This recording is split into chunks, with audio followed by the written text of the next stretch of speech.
Hello everyone, it's Jamarl Thomas. Welcome to the Progressive Soapbox. Hope everyone is doing okay. Let me say this first. I'm sorry. If you enjoy the content, please feel free to share, like, subscribe, support the Patreon. Channel still demonetized. If you want to contribute through Super Chats during the broadcast, you can do so through Streamlabs. I am going through a video of Ocasio-Cortez talking to Jake Tapper, because apparently Jake Tapper ambushed Ocasio-Cortez on this thing of, look at all of this money that lefties want to spend. And as I'm going through the video, I hear something that chills me to my bone. And I said, check, please. This is where I get off, sir. This is where I get off. We are parting ways on this one. I fundamentally disagree. Look at this. Look at this. Look at this. Look at this. Wait a minute. First, let's flip. Yeah, right here. All right, right here. We can start it right here. Let me make sure this is.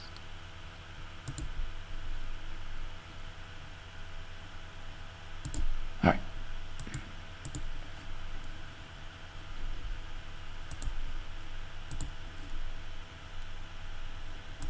New York 14-1. New York had a profound tidal change, really, in the Democratic Party. 1 out of every 5 Democratic senators got replaced on Thursday night. And the path to eliminating the IDC was through New York 14 in my district. So I'm proud to say that every single locally endorsed candidate that we mobilized for won our election. Right. Cynthia Nixon did a phenomenal job. She lost her district by 30 points. Right.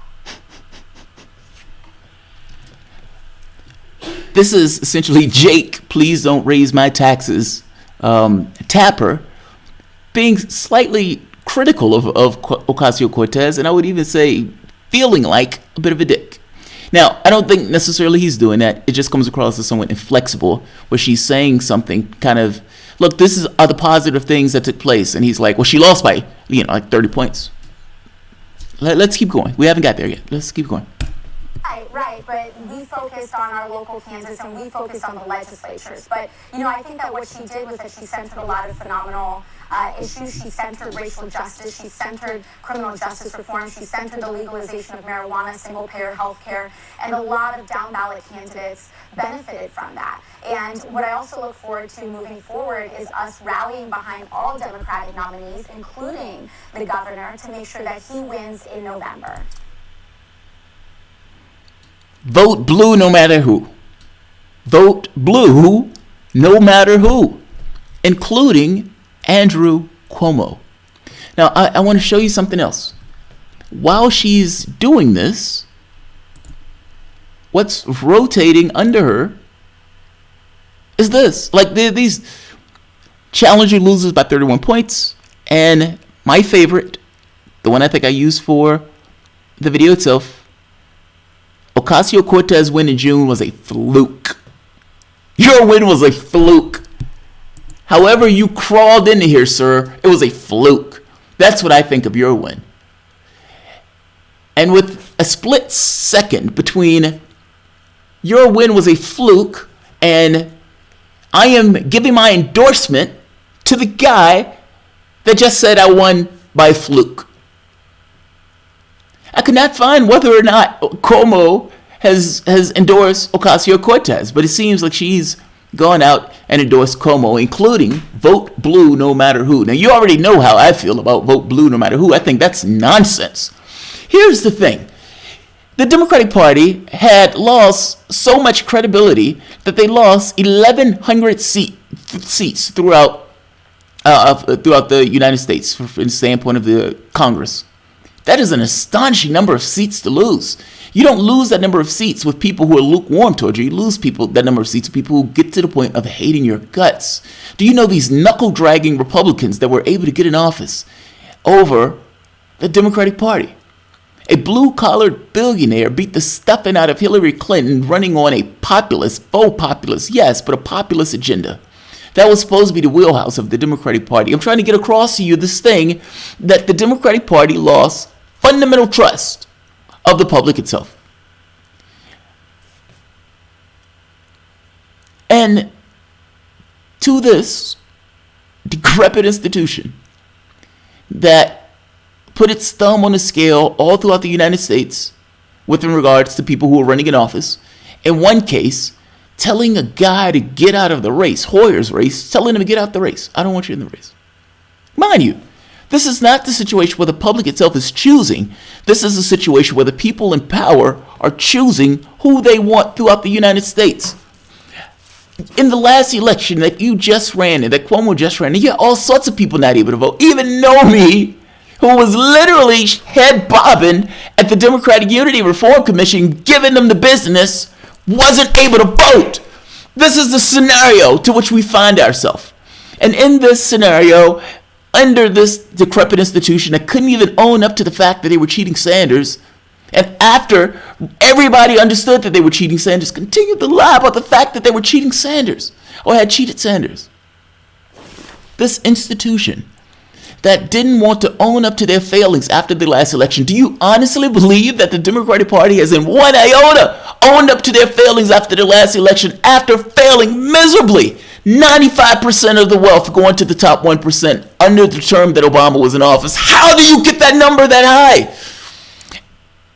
And after losing magnificently to a reality show host, they scream Russia. They screamed it for 2 years. The strategy has been that if we scream Russia, we can cover our flanks. Meaning, if the airwaves is filled with Russia, then we don't have to do anything. He's going to be so bad that people will come crawling back to any random milquetoast corporate, not in their best interest, going to fuck them over at the first moment they get the opportunity, Democrat that they can find. The people of your district were among these people. People like Joe Crowley, Swamp Thing Joe Crowley, that didn't even give you the dignity of showing up to one of your debates. That same swamp creature Joe Crowley, that in the debate, when he finally was shamed into coming into the debate, bugged the shit out of you about whether or not you would support him unequivocally, because the assumption was that you were going to lose. Why did you win? The people of your particular district wanted something different. You beat the stuffing out of Joe Crowley.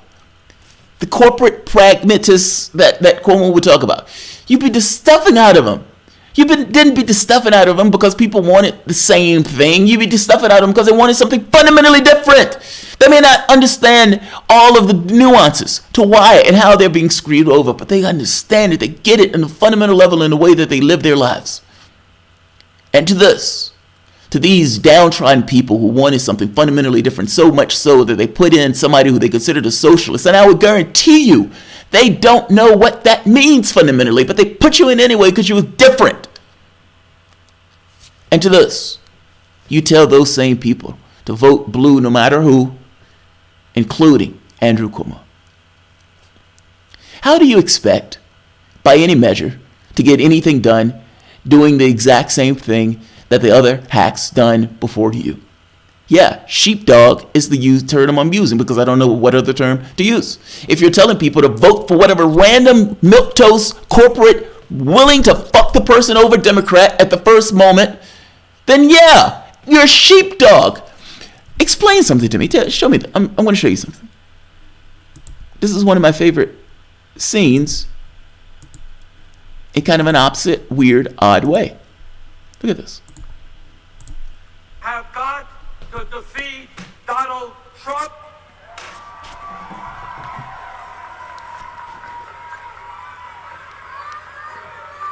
And we have got to elect Hillary Clinton and Tim Kaine.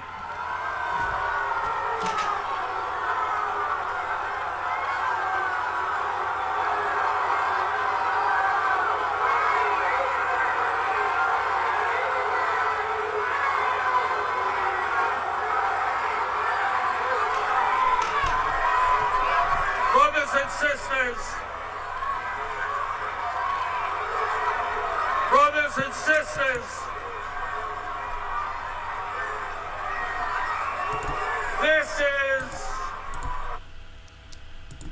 Those hippies love that man. And if you notice, they said, we've got to stop Donald Trump. Which was like, yeah. And we got to elect Hillary Clinton. They booed him. That booing goes on for a minute. Sustained booing. A large number of people giving their dissatisfaction with the emphatic boo to a man that they absolutely loved and would probably take a bullet for. Why do you think they booed him? Think about it. Why? Do you think it's just, oh my God, the pain of losing? Do you think they're just people who, for whatever reason, can't necessarily get over things? No, they booed him because of weakness. They booed him because of weakness. They wanted, fundamentally, all of them, every random person that you throw a stick at that was a supporter of Bernie Sanders, fundamentally wanted somebody to represent their interests and to do it ferociously. As ferocious as those corporate Republicans fight for the interests of the 1%. That's what they wanted. They didn't want him to capitulate in the way that he capitulated and then shame himself by supporting the people who robbed him and cheated him. They wanted somebody to be strong. I'm in Kenya, and I had the opportunity to talk to one of the guys who was in the elections here. And in this election here, I think it was 2007, the election was stolen, literally stolen. They tortured a guy, took the key from him, and changed the vote total, and did so in a way that was so clumsy that the public could see that the vote total was being changed. He was telling me about the protests that took place after that, the riots, the protests, this unquenchable lust to make this right. He showed me about the people who were jumping up, taking tear gas canisters and throwing them back at the cops. People who were essentially taking the water hoses and not going anywhere as they hit him with those water hoses. That's what he was telling me. Those are the things that he was telling me about. And as he told me about those things, I felt myself, something in me. And I'm in the cab, and I said, that's so strong. And he tells me, he says, he's getting excited with me. And he says, you know, I had people who were in this movement who said they were willing to die. That's where they were. And they were willing to die for the person who was the avatar of that, because that guy was representing their interests. He was the person who was the figurehead of all this. At some point, he comes out on television shaking hands with the president, the guy who just stole the election, that everybody know had just stole the election. What did demoralize, anger, pissed off.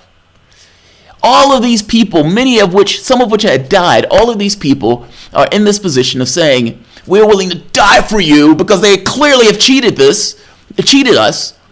And if you're not willing to change this particular system, you've allowed this thing to prosper where you're going to do it again. It's the same scenario. That demoralization that takes place when they realize the person is utterly and completely weak. Utterly and completely weak.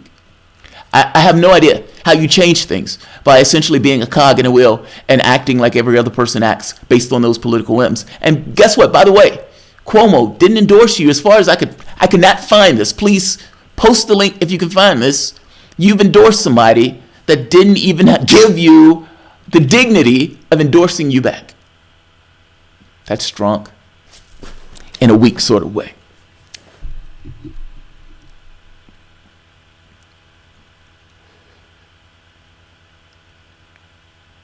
How are you going to take over the Democratic Party by being stuck at the whims of the Democratic Party? I don't know how you do that. I have no idea how you do that. Socialists or whatever, I have no idea how you do that particular thing. So, we'll see. I am not in this camp of voting blue no matter who. In fact, I am opposite of vote blue no matter who. I think you get worse outcomes by voting blue no matter who. Why do you think, of all the things that you guys talk about, that you guys have done, this video is getting too long, but just one last point. When Cynthia Nixon was going after Coumo, and Coumo started dumping a ton of money into the race, because Coumo, at that moment, to some degree thought, oh my God, maybe she could win. Maybe there's a chance she could win. And moved to the left on several things. I've heard Cynthia Nixon recount the things that she believes Coumo has moved to the left on. Believes, because that shit could change tomorrow because you've lost. And if you're going to endorse the guy who you've lost to, you're assuming that he's going to do those things. I have no idea why you're assuming that. No idea. What is your leverage? What do you have as your leverage to get him to do what you want him to do? For that matter, what does you have as your leverage from the standpoint of any lefty who's running in the Democratic Party, who's trying to push a Democrat to the left, or at the very least trying to change what it means to be in that particular party? By the way, oh God, by the way, Joe Crowley stayed in the race. Joe Crowley tried to get you to capitulate to him, saying, yes, I'll give you my endorsement. But after that race, Joe Crowley stayed in the race as the Workers' Families Party. The Workers' Families Party called him and told him to get out the race, and Joe Crowley stayed in the race after they told him to get out the race. And you're still conforming to Democratic norms by endorsing any random Democrat. Oh, God. Oh, God. Yeah, I'm not going to belabor the point. I remember when they asked her about Israel and Palestine, and she crumbled under a barely skeptical question of occupied territories. She crumbled. Yes, they're occupied territories. Yes, Israel is occupying somebody else's land. Yes, that's exactly what it is. She couldn't say it. Fell apart. People were saying, Jamarl, yeah, right there, man. Right there. There's a problem. Right there. And I gave her the benefit of the doubt. I did, honestly. I gave her the benefit of the doubt. I didn't like it. I hit her for it, but I gave her the benefit of the doubt. What about this? Vote blue no matter who. Okay. Who's here? Who's here? She would just come out one day saying, ups, accidentally, a war, and didn't tell you. I guess my issue with this is, how do you change the Democratic Party by telling people to vote whatever random Democrat they can come across, including Democrats that have no interest in you changing the Democratic Party? I don't understand that. I don't understand how you get any kind of political change or even any kind of political weight by giving your political capital away at a whim.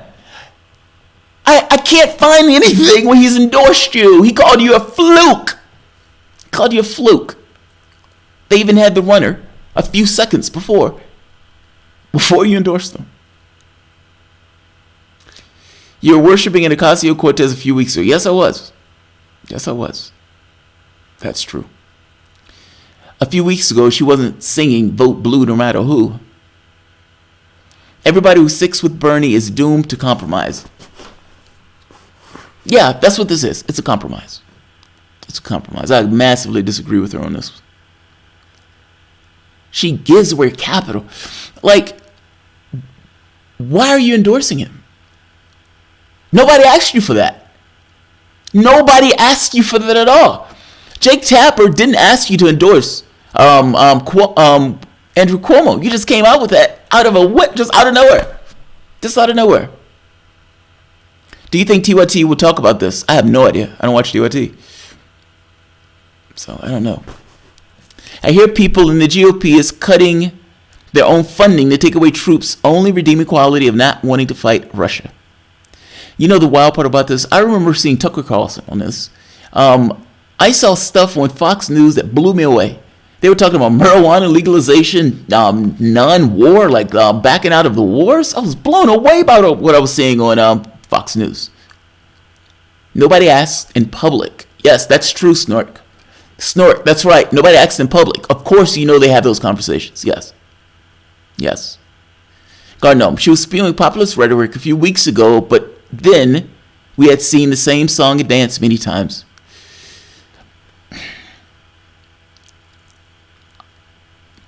Her saying this doesn't necessarily... Look, let me say this. It doesn't make sense in an odd sort of way, but it doesn't make sense in another.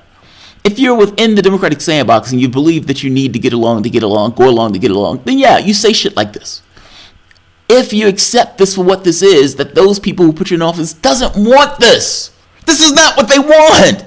This doesn't get you any brownie points from the people who you're putting you there. I guess that's the point that I'm saying. You're not taking corporate money. You don't have a tether to the people who are in the corporate Democrats. You're free. Do what you do. Not this. Not this. This is not the thing. That's all I'm saying. Tucker Carlson is the most progressive person on cable TV, one of the only anti-war voices. No one would believe it if you said it in 2005. My ass, no. But there's some right-wingers that are against war. So, yeah. Jamarl, how will you avoid getting fooled by Bernie types in the future? I don't think I'm fooled by this. My issue with this is not so much that her platform has changed, not so much that anything she said from the standpoint of what she wants to accomplish has changed. My issue is her method of going about it. I fundamentally agree that you go with this giving your political capital away with this nonsense of vote blue no matter who. Go.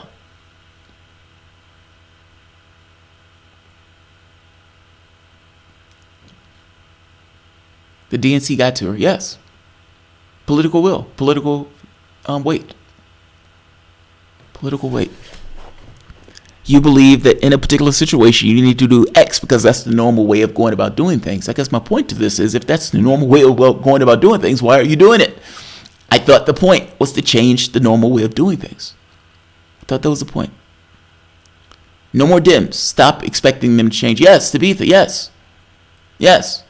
I don't know. I have no idea why the expectation exists when they can't even own up to the fact that they cheated Sanders. And by the way, Cynthia Nixon in her thing was like, you need to stand for something and everything else. But at the end of the day, the person who was fighting with you is out there supporting Cuomo. And I don't understand how supporting the main status quo is a way to change the status quo. Somebody needs to explain that to me. Somebody fundamentally needs to explain that to me. The people of her district should be aghast by this. Should be utterly and completely aghast by this. I haven't even gotten to the part where he sandbags her with the money thing.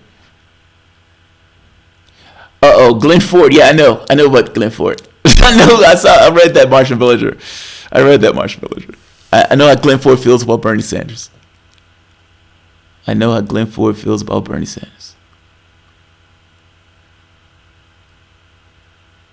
What are you talking about? New York. Why is it that Jamarl does not think that the military in Israel would not use intimidation tactics, both political and personal? Oh, I see what you mean.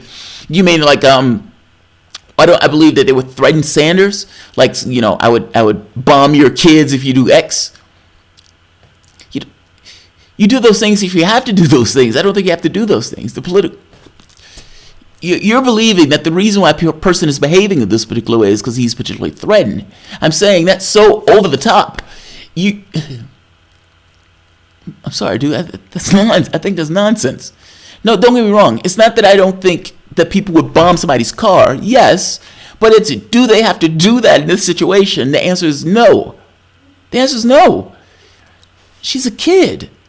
She's just so happens to land in a ton of limelight.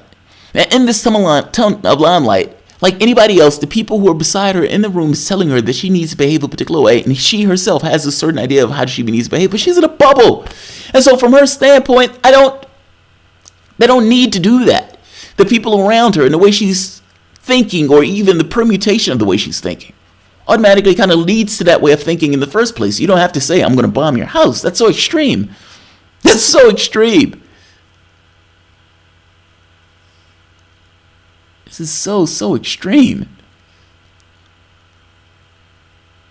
The power base, the people are going to be sadly disappointed. And by the way, the issue here is, as I make the point over and over again, it's systemic. It's not individual. Putting somebody in office is not going to get you the results that you're looking for. You're talking about a radical departure in the way that we organize ourselves. We organize ourselves in a way that incentivizes corruption. Well, yeah, if you incentivize corruption, you're going to get corruption. This nonsense that we put over as morals and values and all this other stuff matters less from the standpoint when incentives are invested into a particular system. There will be some people who will be maybe above it all, but the majority of the people are going to float to the lowest common denominator, which means they're going to go in the area of the incentives. Well, you've created a system where corruption is now incentivized. You plugging another person in that slot when a lot of other swamp monsters are there is not necessarily going to get you the change that you're looking for. That's all I'm saying. All right. I had a feeling Cortez and Gullum were fake. They just didn't seem genuine. I don't want to believe. Kyle, no, I don't believe that. I don't know about Gillum. I don't think she's fake. I don't have that thought at all. You guys are thinking about this differently than I am. There is a difference between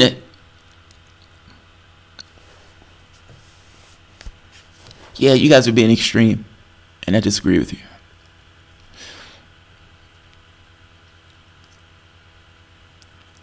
There's a difference in maybe what I want to accomplish versus the context or the workable point of view that I'm using in order to accomplish it.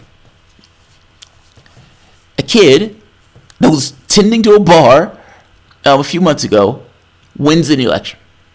Mind-blowing election. Oh my God, you beat the swamp monster. Congratulations. Everybody and their mom is trying to get a picture of her, talk to her, get their hands around her, get their arms around her, rub themselves in her for weeks. Now that they've created this meteor and this star, Jake Tapper brings her back on because Jake Tapper is terrified that his taxes are going to go up and hits her in the knees over and over again. And let's be honest, I'm being coy when I say that. But for all intents and purposes, it's good media to try to hit her in the knees, so he's going to try to hit her in the knees. First, the fuck up with the fact check team who got his facts completely wrong that Jake Tapper wouldn't necessarily retract or wouldn't necessarily fully retract, even though Jake Tapper got his facts wrong. Where do you go with this as in her position? Like what do you do? What do you believe? What do you think? People whispering in your ear, everybody's talking in your ear, everybody's telling you what to think, what to do. Everybody has their opinion. Everybody wants something from you. What do you do and where do you go? I guess I'm making a point here is this has nothing to do with who she is per se. This may have everything to do with the environment that she's in, where her point of view gets tweaked a bit, where this seems to be what she's supposed to do. I'm saying that being stuck in this way is not the way to go if you want to get something accomplished, because this is just a well-trodden path of sheepdogs. I'm saying this is not the way to go about this. But there's a difference between who she is and what she wants to accomplish. If you just, 3 in the morning, it's her and her God, there's nothing on top of her, and you say, hey, what do you want to accomplish? That's different from she's in a particular system that pushes her in a particular direction, and her point of view, this seems the necessary way to go. This seems right. Our context is different. I mean, I guess I feel some kind of way with, oh my God, she's fake, because I don't think that's true, if that makes sense. She is naive to and flexible, yes. Yes, that's fair. That's fair. I just want to be clear on that. I don't think of this in those terms of fake, and that's shallow. It's all hell. James Wilkinson, I'm afraid that Bernie really was threatened and he took it seriously. Why do you think he was threatened? It's funny. And the guy in Kenya who was telling me about all of this, when I was asking him about it, and I guess he was interviewing him, he said, we think that the guy was paid off. That the leader that was pushing for this kind of, you guys cheated me, and that was pushing against this, he said, I think he was paid off. I think the reason why he showed up with the president was because he was paid off. Now, in your case, you're saying, I think Bernie Sanders was threatened. Everybody thinks that the reason that the person is doing something is some intervening means. It may not be an intervening means. The reason why you may be doing it is because he may be doing it. For instance, is it likely that, oh my God, people have died, all of this is on something that I'm doing, and he lost his nerve? Yes, that's very possible that he lost his nerve because people started to die. Is it possible that Bernie Sanders is dealing with a situation where he was terrified of Donald Trump, and he thought between the two options as a creature of Washington that he was at that point, that this is the only way to go. I need to stop Trump. Now you guys look at this and say, oh my God, he was threatened. Why? Why do you think he was threatened? Why? That makes no sense. It makes no sense. Bernie being threatened conspiracy that ignores Bernie's decades of behavior. Yes, this is designed to make excuses. Yes, MLK and Malcolm faced threats and violence for years. Yes, they did. That's true. That's true. God, no. She allowed herself to be used to facilitate the current system. Yes, that's true. She will continue to do so. It doesn't matter what she believes.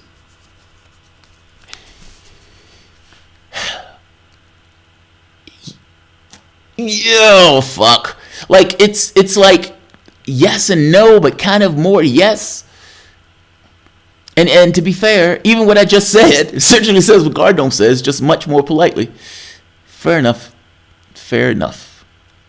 He was too strong to just switch so dramatically, suddenly. Yeah, fuck. Fair enough. Yeah, I do too.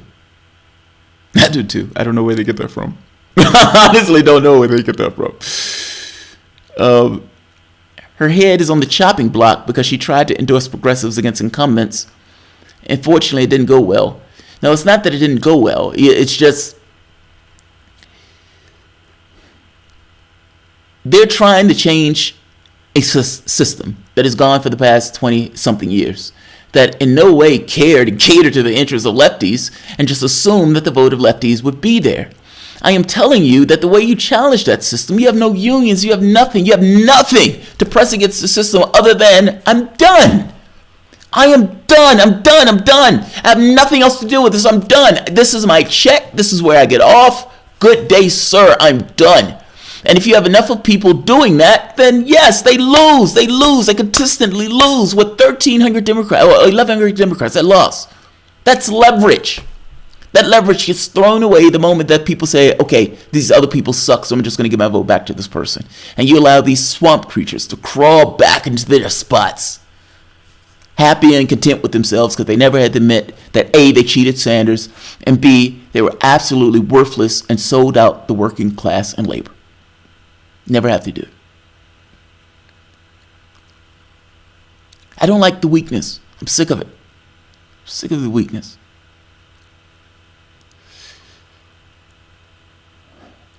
They do not care if we quit voting or third party. We don't matter. No, Trudy. See, that I don't believe. Like, clearly they do care. Otherwise, they wouldn't. Let me say it this way.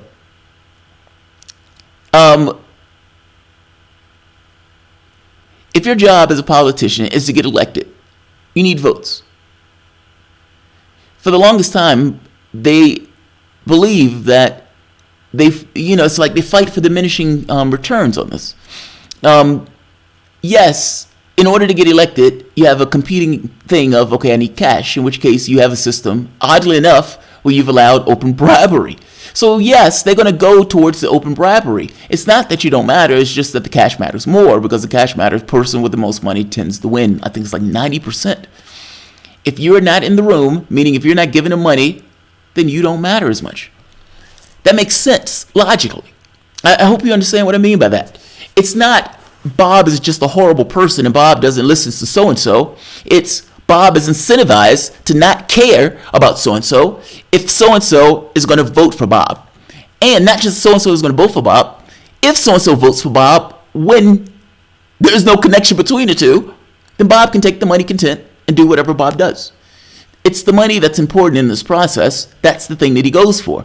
But that's not an absolute. It's like gravity is one of the weakest forces until gravity, there's a large body of mass that's in a particular area, in which case gravity kind of goes to these ridiculous extents.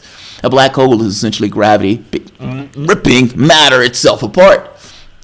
I'm making the point to you that in the same way that gravity is the weakest force in and of itself, when it's just kind of left to its own devices, you yourself are kind of like gravity in this case, meaning popular will.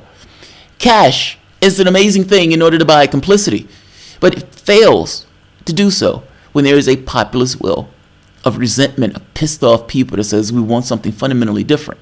My issue with this is that those pissed off people who said they wanted something fundamentally different went out there and voted for her and took out that swamp creature, Joe Crowley. The idea, your focal point, your point of view. Like I said, it makes sense in an odd, particular sort of way, what she's doing, but it makes sense not so much in another. And that other is the way that I'm talking about. This idea that all of these people voted you in office because they wanted something different, and this is not the difference that they voted for.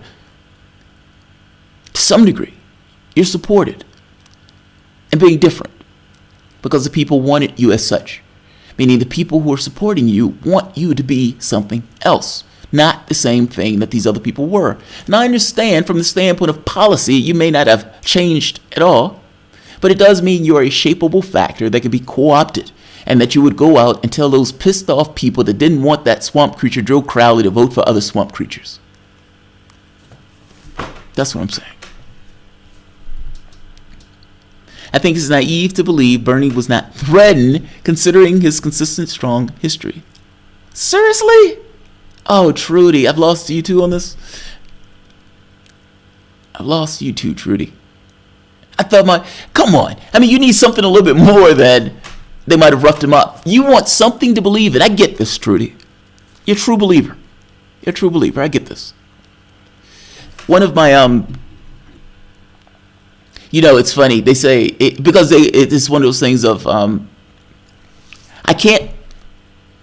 have no means of peering into you, Trudy, other than what you say. Now, that goes both ways. That goes, when I say something, it gives you this idea of where I am, because your relative perspective of reality, you can compare that, what you consider to be reality, with what I've just said to get an idea on where you are relative to me. It doesn't necessarily say something as an absolute about the world itself, but at the very least, it gives us competing ideas on who we are, or how we think. To believe that something had happened to Bernie, to some degree, means that the individual doesn't want to accept that Sanders would capitulate in this way. Sanders is just a person. He's just a guy. I understand he has a strong history on this stuff, but Sanders has never been in a spotlight like this, with this much political pressure on him, with the idea of Donald Trump taking over the United States presidency, terrifying the shit out of him. I don't understand why you don't believe that's enough. Why is that not enough? I think your thing is, he would be so strong, even in the face of that he would say, I'm taking it anyway. I don't think so. I think he's a person. Trudy, I'm going to tell you what somebody told me one day. And this guy has fell into disrepute, but I still think what he said was right. He was a close friend of my dad. He was one of my dad's closest friends. My dad was rarely around, so I didn't necessarily grow up with a dad. And I called him up one day, and I said, God, man, there's no way he cared about me acting the way that he acted. And he comes over to my house, and he says, your dad was just a guy. It blew my mind. I know it shouldn't have blown my mind, but I'm sitting there like, wow, he's right. He said, there were things that went on with your mom that your dad took out on you. That has nothing to do with you. That has everything to do with the relationship. And it's unfortunate that he behaved in that way. But ultimately, you must look at it as your dad is just a guy. He's just like you. He's just like anybody else. He's just a person. Don't let the label change what that person is, as if that person is somehow fundamentally different than any other just random human being. He's just a guy. Trudy, I'm going to sit you down. I'm going to put my hand on your knee in a non-sexual way, and I'm going to say the exact same thing. Bernie Sanders is just a guy. He's just a dude. He's a dude that's pushed a particular agenda for God knows how long. So yes, I believe he fundamentally believes what he's saying. But he can crumble under political pressure, like any person can crumble under political pressure, especially when you go with this idea in your head of what is going to happen if I push this. Not right or wrong, but true or false. What's going to happen when I push this? And if what he's coming back with as an answer is, oh my God, if that's what he thinks, I don't understand why that's not enough. Meaning this terrifying reality in his head that he's created of, oh my God, Trump. Oh my God. You don't have to threaten him for this. The threat is built into his thinking of this process.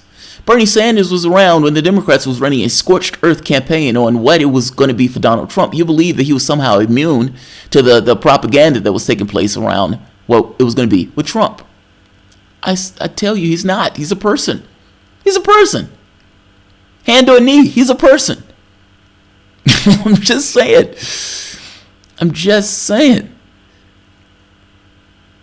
The only problem with this argument is that we already have Donald. Okay, I didn't see it up top. Sanders wanted power. He just wanted to influence the... Sanders never wanted power. He just wanted to influence the imperialist Democrats to be a little nicer. Yes and no. Ish. Oh, these things ish. God, yes, man, I love talking to my audience. Ish. When Sanders got into the election, no, he didn't know he was going to win. He had no expectation of winning because he had no expectation. He had no idea in his head that he had any potential at all to win. So he didn't try to win. So that comes across as if, well, dude, why weren't you in the race? He was in the race because he wanted to push the candidate to the left. Now, the problem is he caught fire. During, I think it was the New Hampshire primary, if you listen to the people behind the campaign, they would say, yeah, we were close friends until Sanders started winning, at which point it was blood sport.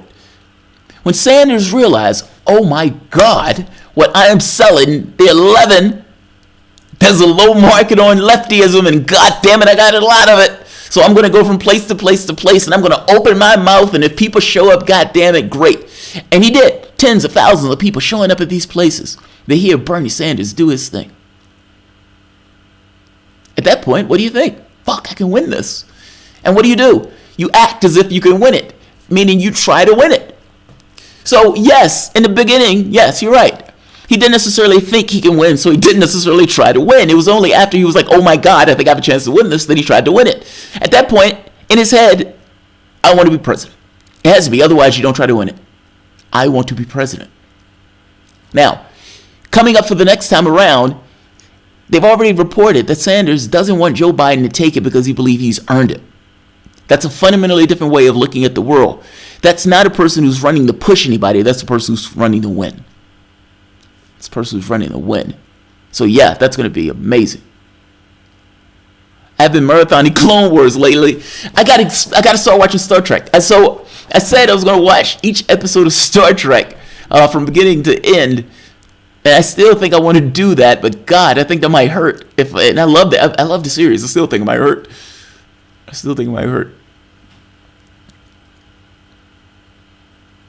Yeah. All right.